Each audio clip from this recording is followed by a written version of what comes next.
你爱我，我爱你，我是本少甜蜜。你爱我，我爱你，我是本少甜蜜。 Iki kudune damkar iki. Lah iki kudune damkar nek ora damkar ya ora iso no. Few moments later.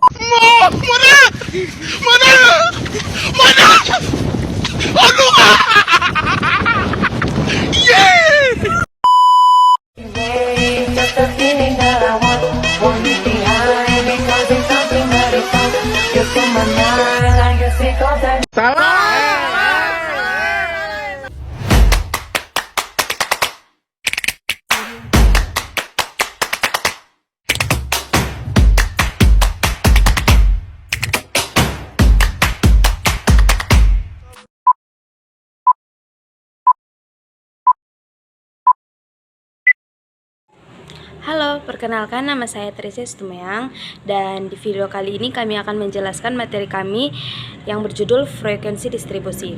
Dan di sini saya menjadi moderator sekaligus menjadi penyaji materi dan teman saya Rasitu Sinutagal sebagai pemateri.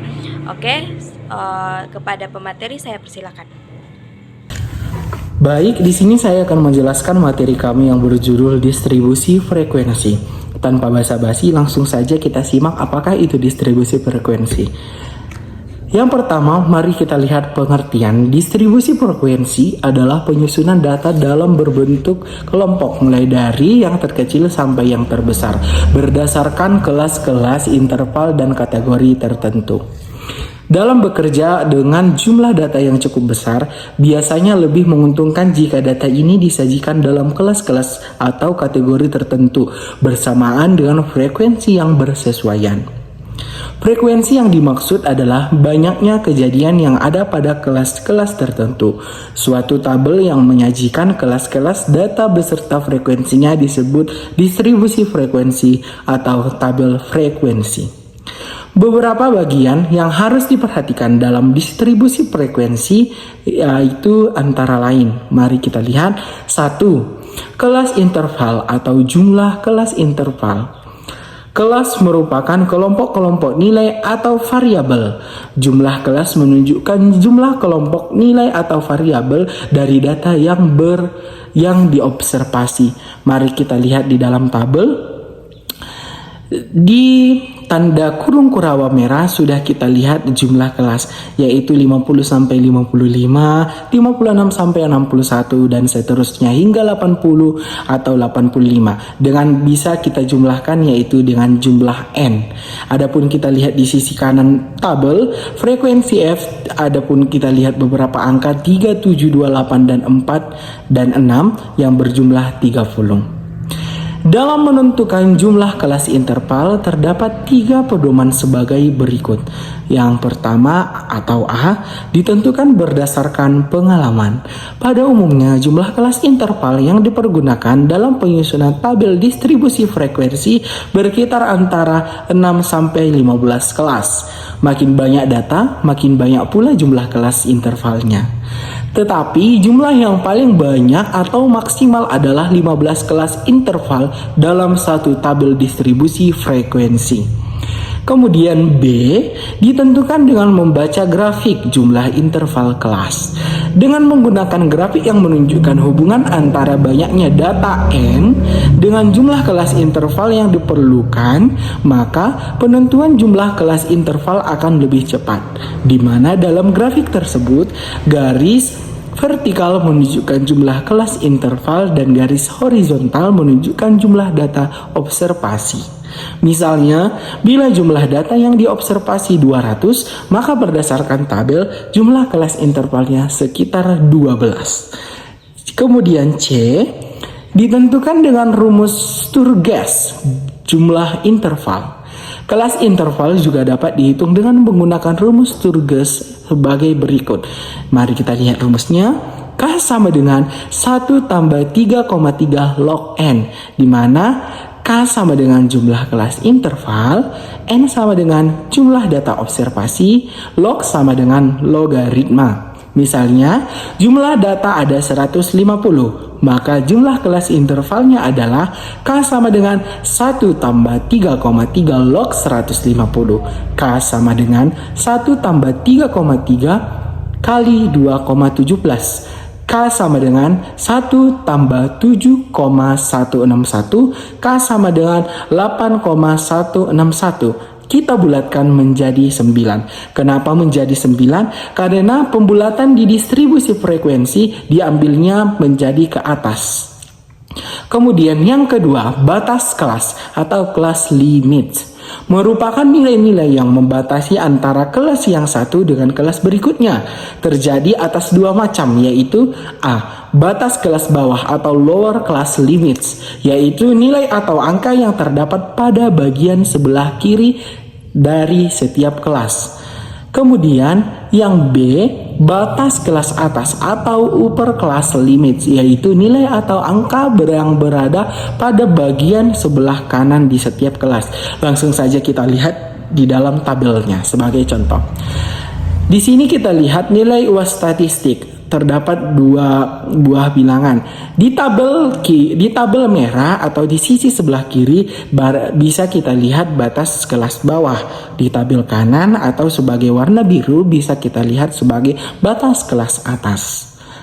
Oke, kita lanjut. Yang ketiga, rentang data atau range, yaitu selisih antara dua tertinggi dengan data terendah. Data terbesar dikurangi data terkecil. Pada contoh tabel di atas, maka rentang data 85 sampai 50 sama dengan 35. Yang keempat, panjang interval kelas atau interval size sama dengan panjang. Kelas adalah jarak antara tepi kelas atas dengan tepi kelas bawah. Dapat dihitung dengan cara rentang data dibagi jumlah kelas. Pada contoh tabel di atas, maka panjang interval kelasnya adalah 35 dibagi 6 sama dengan 5,8. Dibulatkan menjadi 6. Yang kelima, frekuensi kelas atau kelas frekuensi merupakan banyaknya jumlah data yang terdapat pada kelas tertentu. Misalnya, pada contoh tabel di atas, frekuensi pada kelas interval 50 sampai dengan 55 adalah 3. Pada kelas interval 56 sampai 61 adalah 7 dan seterusnya. Kemudian, mari kita lihat macam-macam tabel distribusi frekuensi. Ada di sini kita lihat tabel distribusi frekuensi data tunggal, tabel distribusi frekuensi data kelompok, tabel distribusi frekuensi kumulatif, tabel distribusi frekuensi relatif. Nah, sampai di sini materi. Selanjutnya kita akan masuk ke dalam contoh soal. Mari kita simak sama-sama contoh soal yang sudah kami sajikan. Yang pertama, distribusi frekuensinya. Mari kita urutkan data. Adapun data yang kami urutkan yaitu 46, 54, 65, 78, 83, 58 dan seterusnya hingga di data terakhir pada barisnya yaitu 71.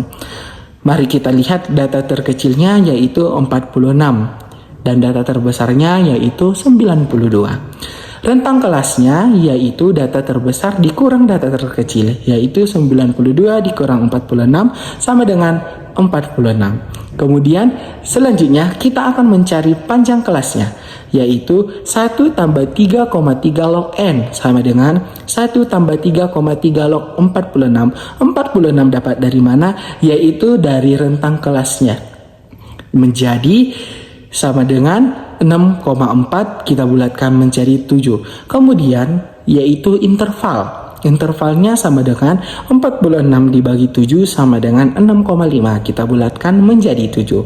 Nah, untuk di tabelnya di sini sudah kami gambarkan. Mari kita lihat kelas intervalnya yaitu 46 hingga 52, yaitu frekuensinya sama dengan 2. Batas kelasnya 45,5 kurang 52,5 hingga dengan data terakhir hingga dengan kelas interval terakhir yaitu nomor 7, 88 sampai 94 frekuensinya 2 dan batas kelasnya 87,5 sampai 94,5. Sampai di sini penjelasan saya mengenai materi kami, yaitu distribusi frekuensi. Saya harap kepada teman-teman semuanya bisa paham dengan penjelasan saya. Jika ada kata-kata saya yang salah, saya duluan minta maaf. Saya kembalikan ke moderator. Terima kasih. Cukup sekian penjelasan materi kami.